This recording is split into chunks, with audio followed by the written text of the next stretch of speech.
نصیحت کا کام کرنا، جو دین صحابہ خیر خواہی کا نام ہے، بھلائی کا حکم دیتا ہے، برائی سے روکتا ہے، اس کے کچھ آداب ہیں، اس کے کچھ آداب ہیں جس کو اپنا کر کے ہم دوسروں کو نصیحت کر سکتے ہیں، دوسروں کو سمجھا سکتے ہیں، دوسروں کے لیے ہم بھلائی اور خیر خواہی کا سبب بن سکتے ہیں۔ تو سب سے پہلا ادب یہ کہ آدمی نصیحت کرتے وقت دوسروں کے لیے بھلائی چاہتے وقت مخلص ہو، کیونکہ نصیحت کرنا یہ نیک عمل ہے، اسلام نے اس کا حکم دیا ہے، یہ ایک عبادت ہے۔ آپ کسی مسلمان کے لیے بھلا چاہ رہے ہیں، اس کو بھلائی کا حکم دے رہے ہیں اور کسی شر سے اس کو روک رہے ہیں، منع کر رہے ہیں، تو یہ ایک عظیم اور نیک کام ہے۔ تو اس میں ضروری ہے کہ آپ مخلص ہوں، اخلاص ہو، کیونکہ اللہ رب العالمین آپ کا یہ عظیم کام، دوسروں کے لیے خیرخواہ بن کے رہنا، دوسروں کے لیے بھلائی چاہنا، یہ جب تک اخلاص نہیں ہوگا تب تک قبول نہیں ہوگا، آپ کو اس پر اپنا کیا اجر نہیں ملے گا۔ وَمَا أُمِرُوا إِلَّا لِيَعْبُدُوا اللَّهَ مُخْلِصِينَ لَهُ الدِّينَ، اور انہیں صرف اس بات کا حکم دیا گیا تھا کہ اللہ کے لیے اپنے عمل کو خالص کریں۔ تو نصیحت کرنا ایک عظیم عمل ہے، وہ جب ہم اللہ کے لیے صرف کریں گے تبھی اللہ کی ہمیں اس کا اجر ملے گا۔ دوسرا نصیحت کے اندر ادب یہ ہے کہ جب ہم نصیحت کریں تو نرمی برتیں، لوگوں کے لیے بھلائی چاہتے ہیں، لوگوں کے لیے خیر خواہی چاہتے ہیں، تو ایسی صورت میں ہمارے لیے ضروری ہے کہ ہم وہ نرمی اور خیر خواہی، یہ خیر خواہی اور بھلائی ایک اچھے اسلوب کے ذریعے، نرمی کے ذریعے، پیارے اسلوب کے ذریعے ان کو سمجھائیں۔ لیکن اگر ہم نے سختی کی اور ہم چاہتے ہیں خیر خواہی اور بھلائی، تو ایسی صورت میں اگر نرمی نہیں ہوگی تو جیسے کہ اللہ کے رسول فرمایا کہ وما نوز من شیء الا شانہ، کسی بھی چیز سے نرمی چھین لی جائے گی تو اس کو وہ خراب کر دے گی۔ اور اللہ رب العالمین نے موسیٰ علیہ السلام اور ہارون علیہ السلام کو کہا، جب وہ فرعون کے پاس جا رہے تھے تو کہا اذهبا الى فرعون انه طغى فقولا له قولا لینا لعله يتذکر او یخشی، کہ تم فرعون کے پاس جاؤ، وہ سرکش ہے۔ موسیٰ علیہ السلام اور ہارون علیہ السلام فرعون کے پاس کس لیے جا رہے تھے؟ ان کو نصیحت کرنے کے لیے، اس کی خیر خواہی کے لیے کہ وہ اپنے شرک سے باز آ جائے، اپنے برے کرتوت سے باز آ جائے، اپنے ظلم سے باز آ جائے۔ اللہ نے کہا انہ طغیٰ، وہ سرکش ہے، نادان ہے، یہاں تک اپنے آپ کو رب کہا۔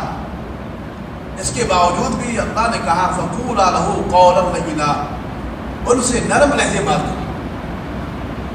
تو اگر ہم کسی مسلمان کو دیکھ رہے ہیں کہ عیاذ باللہ وہ نشہ کر رہا ہے یا کسی بدکار کام کے اندر ملوث ہے یا سود کر رہا ہے، تو ہم اس کو سمجھائیں نرمی کے ساتھ، پیار کے ساتھ، اس میں جو نقصانات اس کو بتائیں، اللہ کے یہاں کیا عذاب ہے اس کو بتائیں، اچھے اسلوب کے ذریعے اس کو سمجھائیں۔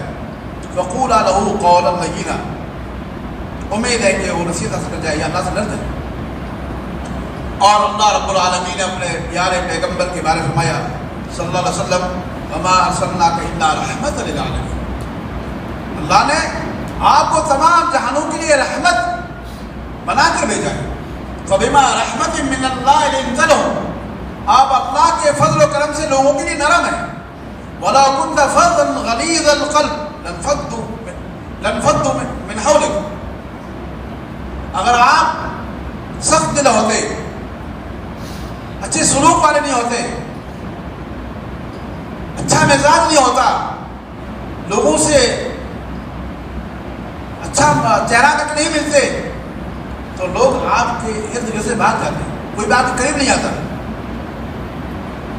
تو یہ آپ اللہ رب العالمین نے رسول اکرم کی بارے فرمایا، جو نصیحت کرنے والوں کے امام ہیں، خیر خواہی کرنے والوں کے امام ہیں، ان کو اللہ نے یہ نصیحت کی، اللہ نے یہ کہا کہ آپ اللہ کے فضل و کرم سے نرم مزاج رکھنے والے ہیں، اچھے اسلوب والے ہیں، اور یہی وجہ ہے کہ لوگ آپ کے ارد گرد جمع ہو رہے ہیں اور آپ کی نصیحت کو قبول کر رہے ہیں۔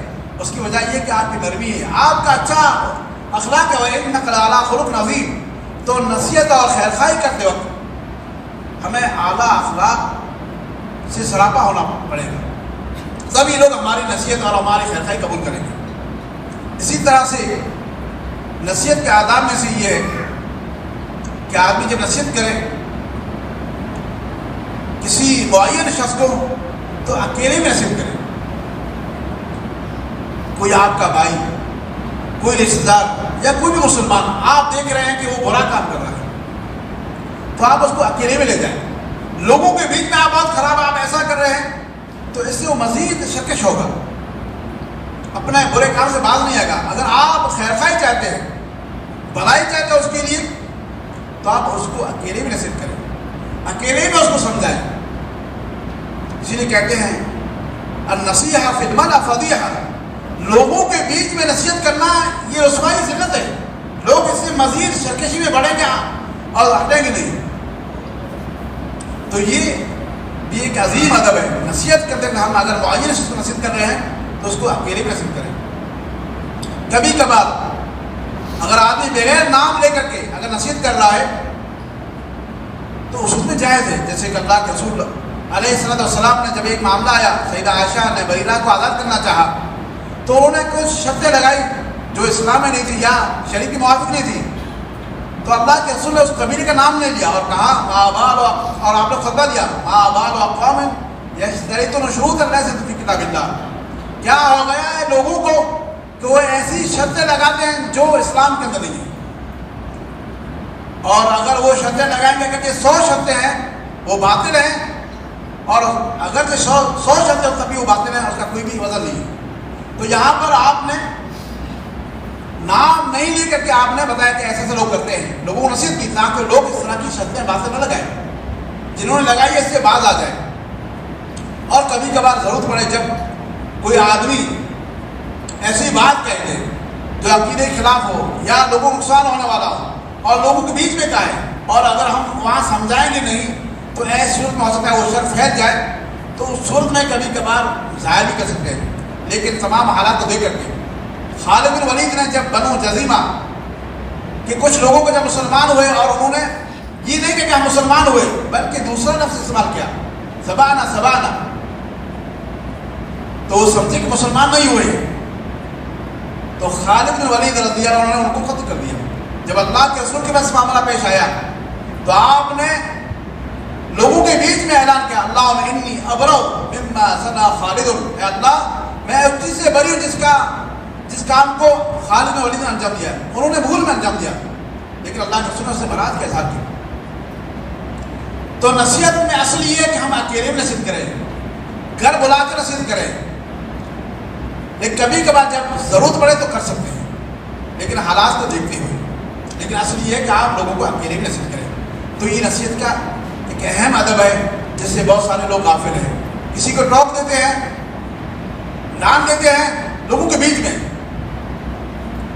اگر ان سے بھول ہوئی ہے، غلطی ہوئی ہے تو آپ اکیلے میں بلا کر سمجھائیں. اگر خیر خواہی چاہتے ہیں، بھلائی چاہتے ہیں اس کے لیے تو اکیلے میں ان کو سمجھائیں. اسی طرح سے نصیحت کے آداب میں سے یہ ہے کہ آپ جس کو نصیحت کر رہے ہیں کبھی کبھار وہ غصے ہوتا ہے، ناراض ہوتا ہے، کچھ الٹی سیدھی حرکتیں کر دیتا ہے تو آپ اس پہ صبر کریں. آپ اس پر صبر کریں کیونکہ آپ بھلائی چاہ رہے ہیں، خیر خواہی چاہ رہے ہیں، تو اس صورت میں آپ صبر سے معاملہ لیں، خیر خواہی طلب کریں. خیر خواہی آپ کر رہے ہیں، بھلائی کر رہے ہیں تو آپ ان کے ان معاملات پر صبر کریں. صبر کریں گے تو آج نہیں کرنے پر سے وہ ہدایت پر آ جائے گا، سیدھے راستے پر آ جائے گا. لیکن جلد بازی سے کام لیا تو ایسی صورت میں وہ کام کامیاب نہیں ہوگا. تواصوا بالحق وتواصوا بالصبر، کہ انہوں نے ایک دوسرے کو صبر کی نصیحت کی. یعنی اگر دعوت کے میدان میں نصیحت کے درمیان کوئی معاملات پیش آ رہے ہیں تو اس صورت میں ہم صبر کریں.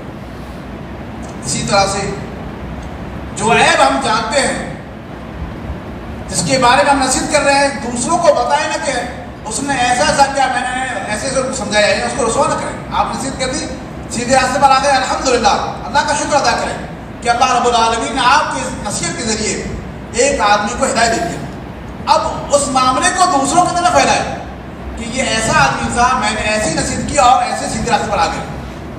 تو یہ آپ دوسروں کی یہاں بیان نہ کریں. اسی طرح سے اس آدمی پر بھی ایسا نہ جتلائیں کبھی کبھار آپ کہیں کہ آپ تو ایسے تھے، میں نے نصیحت کی، میں نے آپ کو اس گمراہی سے نکالا ہے، تو ایسا نہ کرنا ہے، یہ محض اللہ کا فضل ہے۔ تو بہرحال ہم جب کسی کے لیے بلائی چاہے، خیر خواہی چاہے، دوسروں کے لیے جب ہم ناصح بنے، تو ضروری ہے کہ ان آداب کا ہم لحاظ کریں۔ جب ان آداب کا ہم لحاظ کریں گے تو ہماری جو نصیحت ہے اس کے اندر اثر پیدا ہوگا، لوگ ہماری نصیحت کو قبول کریں گے۔